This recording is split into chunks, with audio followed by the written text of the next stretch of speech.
the Potomac Ensemble, and they get together regularly to rehearse for upcoming performances.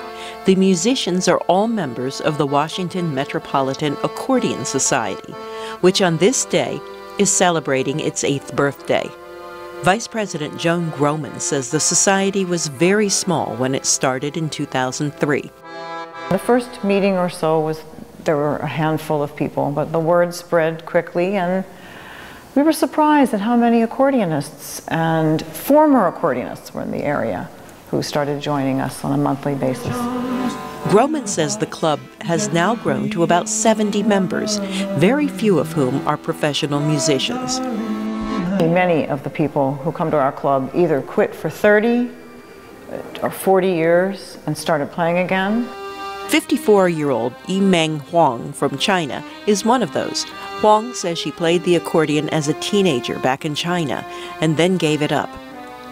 And I never touched the accordion all these years until 3 years ago I found this club. So I joined, and it was just fun to see all these accordions in one room. I just love it. I like the sound of it. Groman is also a historian for the American Accordionists Association. She says the accordion was perhaps a bit too popular in the 1950s and 60s. Every child was playing the accordion and playing the same few pieces of music.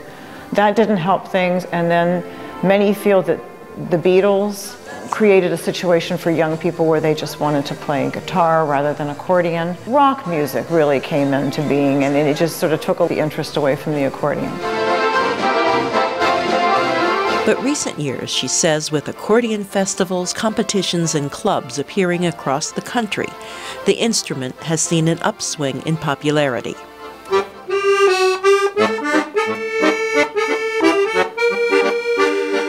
Frank Busso, one of the few professionals in the society, plays accordion with the U.S. Air Force Band.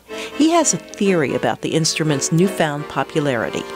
And I would attribute that to the accordion being seen and especially heard more and more these days, whether that's in a TV commercial, in a television program, movie soundtracks, on the radio, and I think youngsters are hearing that sound and say, that's the sound that I want to create. Busso also thinks the internet has a lot to do with it. I think YouTube is wonderful. There are so many wonderful performers and wonderful recordings of concerts that are available for the public to see for free. And it's a great way to see what the accordion can do. 1, 2, 3, and... Busso also runs a music school. He says his students range from young children to retirees, and says he now has about 30 students. Mark Najeko started taking lessons a year and a half ago. He's a graduate student at Johns Hopkins University and works as a research associate at a bioscience company. Every evening I usually sit down. The accordion has been a great stress reliever for me. So, you know, after a hard day of work and trying to escape reality, I always turn to this, and it brings me great joy and happiness.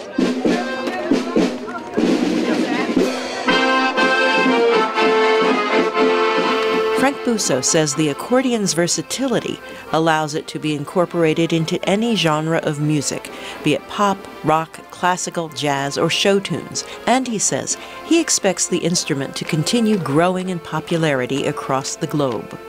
For producer June So, I'm Carol Pearson, VOA News.